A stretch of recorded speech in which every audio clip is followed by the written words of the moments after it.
अंजनापुर नामक एक सुंदर गांव था। उस गांव में चंटी नामक एक आदमी एक छोटे घर में रहता था। वो घर के यहाँ ही सब्जियों को उगा के उन्हें गांव में बेचता था। वो बहुत ही अच्छा इंसान था और इतना ही नहीं, उसे तरबूज से बहुत प्यार था, इसलिए वो हमेशा तरबूज बहुत खरीदता था। एक दिन वो सब्जियों को मार्केट में बेचने गांव जाता है। सब्जियां सब्जियां, ताजा ताजा सब्जियां, आइए बाबू आइए, घर पे उगाए हुए ताजा ताजा सब्जियां हैं, जल्दी आइए बाबू। उसकी बातें सुनकर वहां से गुजर रही एक औरत उसके पास जाती है। 1 केजी टमाटर दे दो बाबू। जी मेम साहब। ऐसे वो टमाटर उस औरत को दे देता है। इतने में उसे कहीं और से एक आवाज सुनाई देती है, तरबूज तरबूज, ताजा ताजा तरबूज, मीठा मीठा तरबूज, एक तरबूज का सिर्फ 50 रुपए, आइए बाबू आइए। अरे लगता है यही कहीं तरबूज कोई बेच रहा है, मुझे जल्दी वहां जाना होगा और पता लगाना होगा कि कौन तरबूज बेच रहा है। ये सोचकर वो अपने आसपास देखते रहता है। इतने में उसे दूर में एक आदमी दिखाई देता है जो तरबूज बेच रहा है। गर्मी का मौसम आ गया तो इसका मतलब ये है कि मेरे पसंदीदा तरबूज वापस आ गए हैं। मुझे बिना देरी के जल्दी वहां जाकर तरबूज खरीदना होगा और आज से हर रोज मैं तरबूज खरीदूंगा। हाँ, ये फैसला करके वो खुशी खुशी उस तरबूज की दुकान की ओर बढ़ने लगता है। एक तरबूज का सिर्फ 50 रुपए है साहब, लीजिए। 2 तरबूज 80 में दे दोगे? जी साहब लीजिए। ये कह के वो आदमी उसे 2 तरबूज देता है। तरबूज खरीदने की खुशी में चंटी ये भी भूल जाता है कि उसके खुद के सब्जियां हैं और वो खुशी खुशी दुकान बंद करके उसके घर चले जाता है तरबूज खाने। तरबूज से बहुत लगाव होने के कारण वो हर रोज सब्जी बेचकर आए हुए पैसों को सिर्फ तरबूज खरीदने में लगा देता था।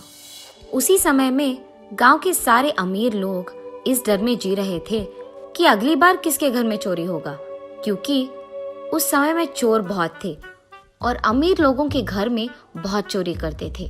एक दिन एक अमीर आदमी की पत्नी कीर्तना चोर और चोरी के बारे में सोचते हुए इधर उधर घूमती रहती है।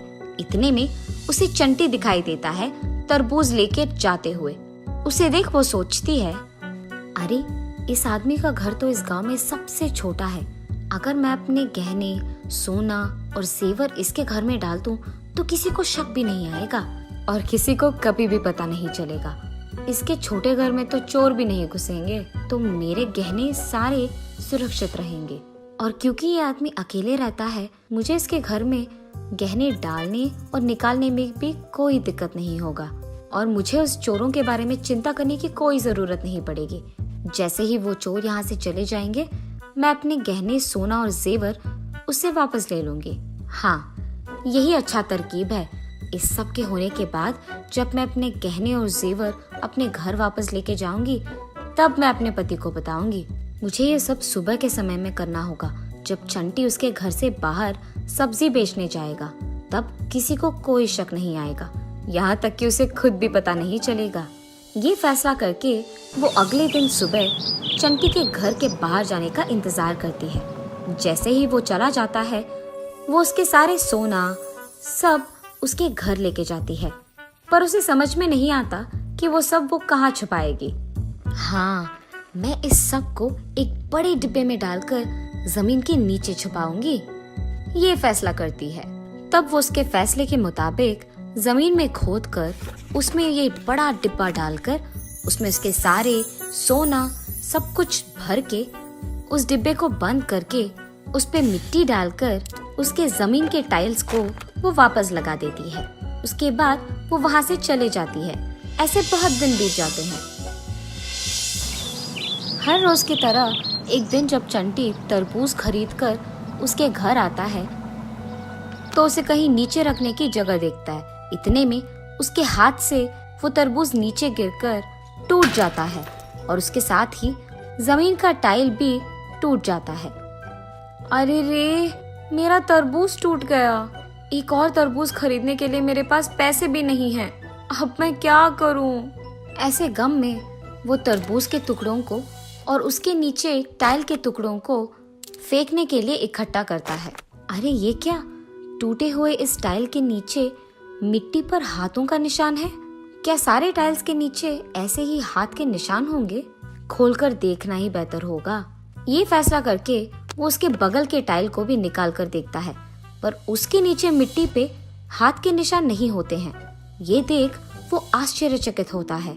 अरे ये क्या, एक टाइल के नीचे हाथ के निशान और दूसरे टाइल के नीचे कुछ भी नहीं।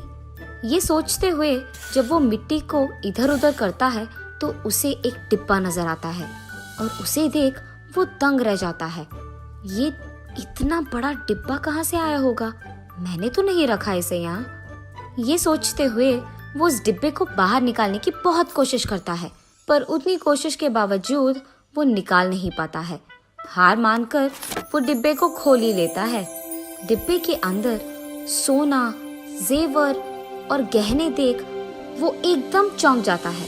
बाप रे, इतना सारा सोना मैंने तो अपनी जिंदगी में कभी नहीं देखा है, और ये सब मेरे घर के नीचे मिलना तो एकदम आश्चर्यचकित है। ये सब देखकर तो मुझे विश्वास ही नहीं हो रहा है कि मेरे घर के नीचे ये सब मिला है। तरबूज नीचे गिरने के कारण ही मुझे इसके बारे में पता भी चला है, वरना शायद कभी पता नहीं चलता। इन पैसों के साथ तो मैं आराम से जी पाऊंगा। मुझे सब्जी बेचने की कोई जरूरत नहीं पड़ेगी और मेरा मनपसंद तरबूज मैं हर रोज खरीद पाऊंगा। लेकिन अगर मैं एक ही बार में बहुत सारे तरबूज खरीदूंगा तो लोगों को मुझ पे शक आ जाएगा। इसलिए मुझे इन पैसों को ध्यान से खर्च करना होगा। और इतना ही नहीं, मुझे इस डिब्बे को यही जमीन के नीचे ही रखना होगा, ताकि कोई अगर मेरे घर आए भी तो उन्हें शक तो नहीं होगा। ये फैसला करके वो कुछ पैसे उस डिब्बे से लेकर उस पे वापस टाइल लगाकर तरबूज खरीदने जाता है। तब से वो हर रोज सब्जियों को बेचना बंद करके सिर्फ तरबूज खरीदते हुए खुशी खुशी जीता है। ऐसे बहुत दिन बीत जाते हैं। एक दिन वो पैसे लेकर तरबूज खरीदने दुकान जाता है। अरे आज तरबूज बहुत कम दिख रहे हैं, क्या बात है? गर्मी का मौसम खत्म होने वाला है ना भाई साहब, इसलिए तरबूज कम ही दिखेंगे ना। अब ज्यादा उगाएंगे भी नहीं कोई भी, तो इनका मिलना कम हो जाएगा। अरे हाँ, अगर गर्मी का मौसम खत्म हो गया तो मैं अब तरबूज खरीद नहीं पाऊंगा, इसीलिए एक तो नहीं बल्कि सारी तरबूज खरीदूंगा मैं। कम से कम इन सारे तरबूजों को तो खा पाऊंगा। आप यही रुकिए भाई साहब, मैं अभी घर जाकर कुछ और पैसे लेकर आऊंगा। इस सारे तरबूजों को मैं ही खरीदूंगा, आप किसी को ये तरबूज नहीं बेचेंगे, ठीक है? अपने चारों ओर देखे बिना चंटी ये कहकर वहाँ से जल्दी चले जाता है। ये सब वही मौजूद एक अमीर आदमी सुन लेता है। हाँ, सब्जियां बेचकर आए हुए पैसों से एक तो तरबूज खरीदने वाले चंटी के पास इतने सारे पैसे कहाँ से आ गए कि वो सारे दुकान में मौजूद तरबूज खरीद पाए? दाल में कुछ तो काला है, इसलिए मैं इसका पीछा करके इसके घर तक जाऊंगा और देखूंगा कि इसे इतने सारे पैसे कहाँ से आ रहे हैं। उसके फैसले के मुताबिक ही वो चंटी को दिखे बिना उसका पीछा करके उसके घर पहुंचकर खिड़की से वो जो भी कर रहा है देख लेता है। इसका घर दिखने में इतना छोटा है, मगर इसके घर के अंदर इतने बड़े डिब्बे में बहुत सारा सोना और पैसा है। ये मुमकिन कैसे हो सकता है? उसे इतने सारे पैसे कहाँ से मिल रहे होंगे? लगातार पैसे निकालने के बाद भी वो डिब्बा बिल्कुल भरा दिख रहा है। मतलब क्या वो एक जादुई डिब्बा है? इसके घर के बाहर जाने के बाद मुझे तुरंत उस डिब्बे को खोलकर देखना ही होगा। थोड़ी देर बाद उस डिब्बे से पैसे लेकर चंटी तरबूज खरीदने दुकान जाता है और उसके जाने के तुरंत बाद अमीर आदमी चंटी के घर में घुसकर उसके डिब्बे को खोलकर देख लेता है। उतने सारे पैसे को देख वो बहुत खुश हो जाता है और उस डिब्बे को उठाने की बहुत कोशिश करता है, पर डिब्बा भारी होने के कारण नहीं आता है। जितना भी कोशिश करूं, इस डिब्बे को मैं उठा नहीं पाऊंगा। इससे बेहतर यही है कि इस सारे पैसे को मैं लेकर जाऊं यहाँ से। इसलिए वो एक के बाद एक सोने को और पैसे को उठाते लेते जाता है, लेकिन बहुत सारे पैसे और गहने लेने के बाद भी उस डिब्बे में और भी बचकर रहना देख वो चौंक जाता है और दंग रह जाता है। जरूर ये कोई जादुई डिब्बा है, इसीलिए मैं इसे उठा भी नहीं पाया हूँ। और ऐसे ही एक के बाद एक पैसों को और गहनों को लेकर जाऊंगा तो वो चंटी घर आ ही जाएगा।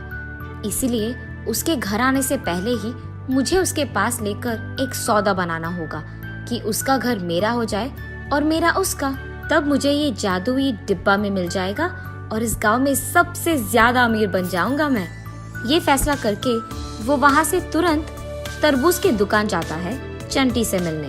चंटी, मैं सिर्फ इस दुकान के ही नहीं बल्कि बाहर से भी तरबूज मंगाकर तुम्हें दे दूंगा और साथ ही मेरा बहुत बड़ा घर भी तुम्हें दे दूंगा। इस सब के बदले में मुझे सिर्फ तुम्हारा घर चाहिए, वो मेरे नाम कर दो और मैं अपना घर तुम्हारे नाम कर दूंगा। अगर तुम नहीं माने तो मैं ऐसा करूंगा कि तुम्हारे पास रहने के लिए घर भी नहीं होगा। सोचकर मुझे जवाब दो। इस गांव में सबसे अमीर आदमी तो यही है, ये कुछ भी कर पाएगा, इसलिए बेहतर यही है कि मैं इसकी बात मान लूं और सौदा कर लूं। मैं इसका घर ले लूंगा और मेरे घर में जो पैसे और सोना मौजूद है वो सब मैं छोड़ दूंगा, क्योंकि मेरे पास कम से कम एक घर तो होगा। उसी घर में मैं सब्जियां उगाकर अपना काम कर सकता हूँ और उसी पैसों से मैं तरबूज खरीद पाऊंगा। यही मेरे लिए अच्छा है। साहब, आपके कहे के प्रकार ही मैं करूंगा। मैं आपका घर ले लूंगा और आप मेरा ले लीजिएगा। ये सुनकर अमीर आदमी खुशी से पगला जाता है और तुरंत उसका घर चंटी के नाम कर देता है और चंटी का उसके नाम कर देता है और उसके वचन के मुताबिक ही बाहर से भी तरबूज मंगाकर सारे तरबूज चंटी को दे देता है। और उसके बाद उसकी पत्नी को लेकर वो चंटी के उस छोटे घर में जाता है। अरे, आप मुझे यहाँ क्यों लेके आए? कीर्तना, अब से ये घर हमारा है, हम यहीं पे रहने वाले हैं। मुझे पता है कि ये घर बहुत छोटा है, पर इसमें एक जादुई डिब्बा है, उसमें बहुत सारा पैसा, सोना और जेवर है। ऐसे वो जो कुछ भी हुआ कीर्तना को बताता है। ये सुनकर कीर्तना हैरान हो जाती है। हाय भगवान, मुझे बताए बिना आपने क्या कर दिया जी? ये कोई जादुई डिब्बा नहीं है। इस सब में जो सोना, गहने और जेवर मौजूद है ये सब हमारे ही है। मैंने ही इस डिब्बा को यहाँ लगाया है जी। गांव में हो रहे चोरी से बचने के लिए मैंने ये सब किया है। मैंने सोचा उन चोरों के जाने के बाद मैं पैसे लेकर वापस आ जाऊंगी और तब मैं आपको ये सब समझाऊंगी। मुझे आपको पहले ही बोल देना था, ये सब मेरी गलती है। बाप रे, ये क्या हो गया? मैंने भी पैसों की लालच में अपना घर उसके नाम और उसका घर मेरे नाम कर दिया। अब मैं उसे वापस कभी नहीं ले पाऊंगा। ऐसे सोचते हुए दोनों पति पत्नी दुखी बैठते हैं। सुनिए, जो हो गया सो हो गया, अब हम इसके बारे में कुछ नहीं कर सकते हैं। ये तो अच्छा हुआ कि हमारे पैसे, सोना और गहने हमारे पास ही है। इसका मूल्य ज्यादा है। कम से कम अब आप लालची मत बनिए और सोच समझकर फैसले लीजिए, और मैं भी आपको बिन बताए कुछ भी नहीं करूंगी। ये फैसला करके दोनों हार मानकर उनके पास मौजूद पैसों से एक और बड़ा घर खरीदकर उसमें रहना शुरू करते हैं। और जब भी वो चंटी को देखते हैं दुख से निराश होते हैं, और दूसरी तरफ चंटी उसके बड़े घर में खुशी से रहते हुए, सब्जी उगाते हुए और उन्हें बेचते हुए खुशी खुशी जी लेता है।